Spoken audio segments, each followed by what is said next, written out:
안녕하세요. 하고 싶은 거 다 하고 되는 지유입니다. 오늘은 제가 정말 특별한 분을 모셨는데 저같이 경제 어린이들을 위해서 우리 선생님이 와주셨어요. 여러분 반갑습니다. 부자 되는 세상으로 활동하고 있는 공민경입니다. 그냥 돈, 부자 되기 막 이렇게 추구하는 게 아니라 건강한 삶을 지향하면서 또 돈도 많이 벌고 제가 좋아하는 경제 이야기를 하는 분이라서 부세님을 모셨고요. 또 이건 조금 비밀인데 우리 부세님이 그렇게 안 보이시지만 30억 자산가세요. 오늘 전문가와 함께 차근차근 부자 되는 법 배울 수 있는 책들 한번 4권 준비를 해봤고요. 바로 소개를 해보도록 하겠습니다. 우선 첫 번째로 제가 추천드리고 싶은 책은요. 누구든지 정말 쉽게 읽을 수 있는 책으로 준비를 해봤어요. 서울 자가의 대기업 다니는 김 부장 이야기. 와우, 제목이 아주 자극적이에요. 이분 유튜버세요? 이분은 부동산으로도 굉장히 많은 자산을 쌓으셨음에도 불구하고 지금도 직장을 다니신다고 하더라고요. 처음 시작하시는 분들이 대부분 직장인분들이 많이 계신데 그런 분들이 되게 공감할 만한 책이 아닐까 하는 생각이 들어서 소개를 해드리게 됐어요. 정말 우리 주변에서 쉽게 볼 수 있는 인물들이 나오고 이게 되게 인기가 많아서 웹툰으로도 제작이 맞아요. 되고 네. 드라마로도 제작이 된다고 들었어요. 네네. 인물 설정을 잘했다라고 생각을 하는 게 책에 이제 그런 내용이 나와요. 부동산에 대해서 제일 공부한 적은 한 번도 없으시고 어떻게 보면은 허세 부리는 걸 되게 좋아하는 사람으로 나오는데 저희 주변에도 보면은 이제 그런 사람들 직장에 진짜 한 명씩은 꼭 있더라고요. 팀원들한테는 뭐 절대 커피 안 쏘면서 좋은 차 끌고 다니고 그랬던 분이 이제 반전이 있었어요. 같이 이제 팀원분들이랑 밥을 먹는데 전세 만기가 다 돼가지고 보증금을 올려줘야 되는 상황이었어요. 신입사원인 제 입장에서 봤을 때는 저보다 훨씬 더 연봉도 많이 받고 하시는 분인데도 불구하고 그 돈이 거의 없는 상태라 퇴직금을 좀 미리 깨가지고 줘야 될 것 같다. 뭐 이런 얘기를 하시는 거예요. 그래서 그걸 들으면서 저로서는 되게 많은 충격을 받았어요. 회사 생활 되게 오래 하고 연봉도 높은 차장님이 하는 고민이랑 신입사원인 제가 하는 고민이랑 크게 다르지 않구나 라는 생각이 들어서 재테크 공부를 열심히 하기 시작했던 것 같아요. 그리고 저는 이거 책 읽으면서 제일 흥미로웠던 부분이랑 공감이 많이 갔던 사람이 권사원이었거든요. 근데 그 사람이 결혼을 준비하는데 오래 사귄 남자친구가 너무 경제관념이 없고 둘이 집도 구해야 되는데 얘는 게임에 현질하고 이걸 결혼해야 되나 말아야 되나 이런 고민도 많이 하는데 부세님 영상이나 이렇게 상담하는 거 보면 신혼부부들 경제 관련된 고민들 되게 많이 상담을 해주시잖아요. 어떻게 하셨어요? 돈은 부부가 되면서 무조건 합쳐야 된다고 생각을 해요. 왜냐면 그래야 돈을 훨씬 더 빨리 모을 수가 있거든요. 혼자서 모으려면 사실 1년에 1,000만 원 모으는 것도 사실 쉽지가 않거든요. 같이 모으면은 1년에 뭐 1,000만 원보다 오히려 훨씬 더 많은 돈을 모을 수가 있고 그렇게 돈이 한번 모이기 시작하면은 돈이 굴러가는 속도 자체가 확실히 종잣돈이 좀 많으면 많을수록 빨리 굴러간다? 저는 그걸 좀 체험을 해봤거든요. 빵원에서 2,000만 원 1년 정도 제가 모았었는데 너무 힘들었어요. 아무것도 없는 상태에서 할 때는 힘들었는데 2,000만 원을 1억으로 만들어 나가는 과정은 생각보다 쉬웠거든요. 스노우볼 효과라는 게 뭔지 그걸 하면서 좀 체감을 많이 했던 것 같아요. 완전 꿀팁이다. 이제 막 직장 생활을 뭐 처음 시작하시는 분들 한번 좀 관심을 좀 가져봐야 되겠다라는 생각이 들 때 이 책을 딱 읽으면 확실한 동기부여가 되지 않을까. 그러면 첫 번째 책은 이렇게 가볍게 지나가고 이제 두 번째 책으로 한번 넘어가 보겠습니다. 부세님의 커리큘럼이 있거든요. 처음부터 부세님이 추천해준 책을 읽으니까 조금 용어도 이해가 안 되는 부분도 있고 왜 갑자기 투자를 하라고 하지? 왜 절약을 해야 되지? 이런 부분에서 의문을 가진 적이 많았어요. 근데 그런 책을 읽기 전에 이게 그냥 사이로 개념을 잡는 용도로 읽기 너무 좋은 책이 있어서 제가 추천하려고 가져왔는데 돈의 속성이라는 책이에요. 경제를 처음 입문하시는 분들은 한 번쯤은 읽어보면 좋은 책이에요. 제일 좀 충격을 받았던 게 저는 돈은 그냥 많이 벌면 되는 건 줄 알았어요. 직장 다닐 때보다 훨씬 더 돈을 많이 버는데 지금 나는 부자와 가까워진다는 느낌이 하나도 없었거든요. 근데 여기서 말하는 돈을 버는 능력, 모으는 능력, 유지하는 능력, 쓰는 능력 중에 3가지가 삐꾸가 나 있는 거죠. 나는 진짜 경제 공부를 해야겠다라고 많이 느꼈고 부자가 되기 위해서 이런 사고방식을 가져야겠다라고 깨는 부분이 많아서 또 추천을 드리고 싶어요.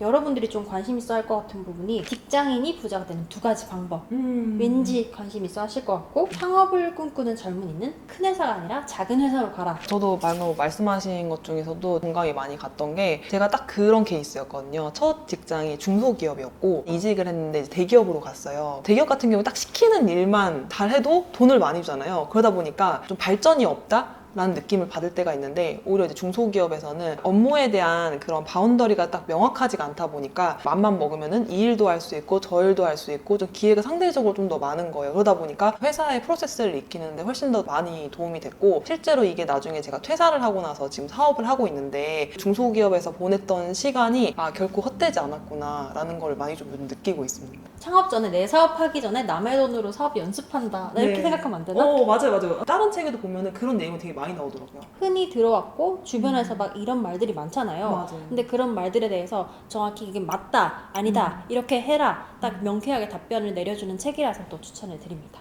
그 다음 이제 본격적으로 저도 읽으면서 정말 많은 깨달음을 얻었던 레버리지. 이번에 솔직하게 고백을 하자면 이 책을 이번에 처음 읽었어요. 재작년부터 레버리지 책이 정말 유행했었고 맞아요. 자기개발 유튜버나 경제 유튜버나 레버리지 해야 된다 이런 말들이 너무 많이 들어갔고 나도 이제 읽지 않았는데 그 개념이 뭔지 알겠는 거예요. 그래서 대충 어차피 아는 얘기인데 굳이 읽을 필요가 있나 하고 레버리지를 했다가 너무 많이 실패한 거예요. 이 책을 읽으면서 내가 완전히 잘못 생각하고 있었구나. 레버리지에 대한 편견이 있었구나 라는 생각을 많이 했어요. 여기서 가장 중요하게 나오는 게 우선순위랑 시간 관리라고 생각해요. 위임 이게 정말 중요한 내용인 줄 알았는데 이 책에서 가장 중요한 부분은 저는 시간 관리.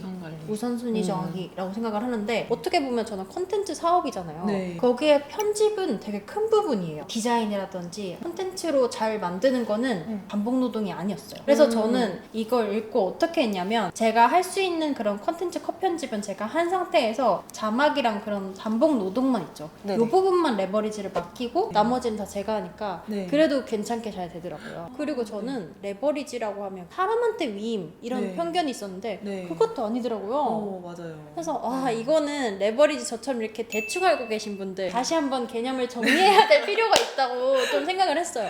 우선순위 말씀하신 것도 그렇고 내가 어디까지 위임을 할 건지 이런 거에 대한 생각을 좀 잘하고 있어야 되는데 저도 이제 이 책 읽으면서 좀 그런 부분이 공감이 많이 갔었습니다. 책에 보면 이제 소득 창출 업무에 대한 내용이 나오거든요. 풀어주는 내용을 보다 보니까 딱 그 생각이 났어요. 직장을 거의 한 6년 가까이 이제 다니면서 투자하고 또 이제 회사 업무 같이 병행을 해갔었는데 나중에 이게 중간에 이제 사업이 들어오기 시작하면서 그때부터 이제 이 밸런스가 조금씩 깨지기 시작을 하더라고요. 사업을 이렇게 해보신 분들은 아시겠지만 사실 거기에 처음에는 내 시간이랑 노력을 갈아 넣어야 되잖아요. 완전 갈아야 돼. 근데 그 당시에 제가 이제 어떤 걸 하고 있었냐면은 소사무실 오픈을 또 준비를 하고 있었고요. 그때 비슷한 무렵에 온라인 사업, 요즘 뭐 쿠팡이나 스마트 스토어 이런 사업도 준비하고 있었고 운이 좋게도 이제 부동산 강의를 맡을 기회가 주어져가지고 강의 준비도 하고 있었고 업무는 그대로 하면서 이 세 가지 갑자기 동시에 비집고 들어오니까 감당이 안 되더라고요. 제일 그래서 제가 먼저 했던 게 시간 잠을 줄이는 거. 안 돼.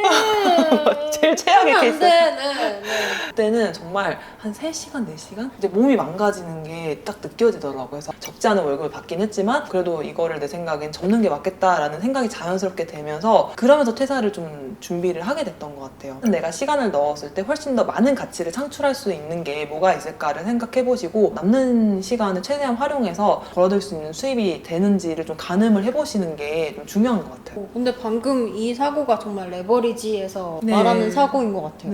요즘 제가 좀 많이 느끼고 있는 이 파트너십, 투자를 시작하면서 제가 속해 있는 이제 커뮤니티에서 스터디를 시작을 했는데 부동산은 경험이 되게 중요한데 그러니까 직접 경험하는 것도 중요하지만 간접 경험이 진짜 중요하더라고요. 근데 사실 이제 제가 혼자서 그냥 투자하고 돈을 모으고 이렇게 했으면은 그냥 경험이 한 건 쌓이는 거잖아요. 그런데 그렇게 이제 마음이 많은 사람들이랑 뭐 10명 내지 20명 이렇게 같이 하면은 한 건을 투자 경험을 공유하는 거지만은 그 20명의 경험이 나한테 온다고 생각했을 때 똑같은 시간이라 하더라도 훨씬 더 저는 많은 것들을 경험할 수 있게 되는 거죠. 짧은 시간 안에 폭발적인 성장을 하기 위해서는 같이 하는 사람들이 되게 중요하구나. 진짜 맞는 말인 것 같아요. 그 한 사람만 오는 게 아니라 그 사람이 가진 간접 경험까지 같이 오는 거라서 내가 체감할 수 있는 경험의 크기는 훨씬 큰 것 같아요. 좋은 파트너를 만나라. 경류가 되라. 그 다음은 엑시트라는 책인데 제목이 너무 엑싯 이렇게 적혀 있어서 스타트업 엑싯인 줄 알고 아니 내가 입문책을 가져와달라고 했는데 너무 고급 스킬을 가져온 거 아니냐라고 생각을 했는데 그런 엑싯이 아니라 평범한 삶에서 엑싯하는 방법이더라고요. 부자가 될 수 있는 가장 빠른 지름길이 있다고 설명을 하고 있는데 바로 첫 번째로 이제 종잣돈을 모으는 것. 그 다음이 이제 투자. 이 저자는 이제 부동산 투자로 또 많은 돈을 버신 분이기 때문에 부동산 투자를 어떻게 해왔는지에 대한 초보가 읽어도 알기 쉽게 설명을 잘 하고 있어요. 제가 또 마음에 들었던 부분은 기술자가 되지 말고 기획자가 되라. 보통 사람들이 음식점 사업을 해라 이렇게 하면 어떻게 네. 생각하냐면 난 요리를 해야지 이렇게 먼저 접근을 하잖아요. 근데 기획자는 레버리지 할 거를 먼저 우선순위를 정한 다음에 여기에 어떤 사람을 고용해서 바로 사업을 시작한다고 하더라고요. 장사와 사업의 차이를 설명하는데 네. 그 부분도 저는 좀 와닿았던 것 같아요. 이 책은 저는 주기적으로 한 번씩 읽어주면은 더 좋다고 생각을 하거든요. 처음에 아무것도 모를 때 한 번 이제 읽은 거랑 그다음에 내가 부동산 공부를 어느 정도 시작하고 읽은 거랑 또 나중에 이거를 이제 사업을 하면서 읽을 때 그 와닿는 포인트가 다 바뀌더라고요. 몇 가지만 좀 소개를 해드리자면 첫 번째로 긍정적인 마인드에 대해서 이 책에서도 되게 많이 강조를 하거든요. 긍정적인 사고라고 하면 너무 추상적으로 들리고 네. 아, 뭐야 이거 뭐 초등학교 도덕 시간에 하는 말이야 이렇게 생각할 수도 있는데 네. 같은 현상을 보고도 네. 이걸 어떻게 사고하냐에 따라서 사업으로 네. 발전시키거나 정말 좋은 투자로 연결을 시키거나 네. 이걸 확실히 차이가 나더라고요. 네. 그런 부분에서 또 긍정적인 사고를 말씀하신 게 아닌가 네. 지금 생각이 들었어요. 그리고 이제 두 번째로 이제 부자가 되기 위한 시간을 많이 만들라고 이렇게 소개를 하고 있는데 사람들이 이게 처음에 뭐 부동산이나 주식이나 이런 거 재테크를 공부할 때 책이나 강의로 많이 시작을 하잖아요. 근데 저는 그게 진정한 공부가 아니라고 생각하거든요. 그걸 내 것으로 만드는 시간. 그 시간이 훨씬 더 전 중요하다고 생각을 해요. 근데 사람들이 생각보다 이제 이론 공부는 좀 재미없잖아요. 지루하잖아요. 그러니까 이론 공부를 좀 등한시하고 그냥 무작정 이렇게 부동산을 보러 뭐 밖에 나가시는 경우가 많이 있는데 사실 그러다가 정말 많이 실수를 하시거든요. 부동산 공부할 때는 사실 이론만 잘 알아서도 안 되고 또 그렇다고 실전 경험만 있어서도 안 되고 이 두 가지가 적절하게 되는 게 너무 중요하거든요. 반드시 좀 내 것으로 만드는 그런 시간이 좀 필요하다라는 거에 대해서 되게 많이 공감을 했었습니다. 저는 되게 경제 공부라고 하면 너무 멀고 내가 하고 싶은 거 못하게 하고 그런 부분 때문에 오히려 경제 공부를 하기 더 싫다 뭐 이렇게 생각을 했었거든요. 근데 제가 막 책을 읽고 이제 주위 사람들을 만나면서 느낀 거는 내가 정말 내 삶을 주체적으로 더 열심히 살기 위해서 돈에 대한 걱정이 없으면 오히려 내 선택을 더 자유롭게 할 수 있더라고요. 이런 걸 위해서 경제 공부를 해야 된다 이렇게 생각을 하니까 조금 거부감이 사라지더라고요. 절약해라, 너 옷 사지 마라, 뭐 하지 마라 이러니까 짜증나서 안 했거든요. 네. 근데 아니야. 하긴 해야 돼요. 그래서 나는 이런 부분에서 좀 부세님이 많이 망치를 깨주는 것 같아서 너무 좋았어요. 이렇게 부세님이랑 얘기 나눠봐서 너무 좋고 부세님 근데 채널이나 인스타그램 가면 현실 고민 상담 이런 것도 많이 해주시고 너무 부자 되라, 막 돈이 최고다 이런 분들 별로 안 좋아하거든요. 근데 부세님 또 그런 스타일도 아니야. 그런 부분에서 너무 좋은 것 같아요. 부세님 채널이랑 부세님 인스타그램도 많이 팔로우 해주시고 저는 또 다음 영상으로 돌아오도록 하겠습니다. 여러분 안녕.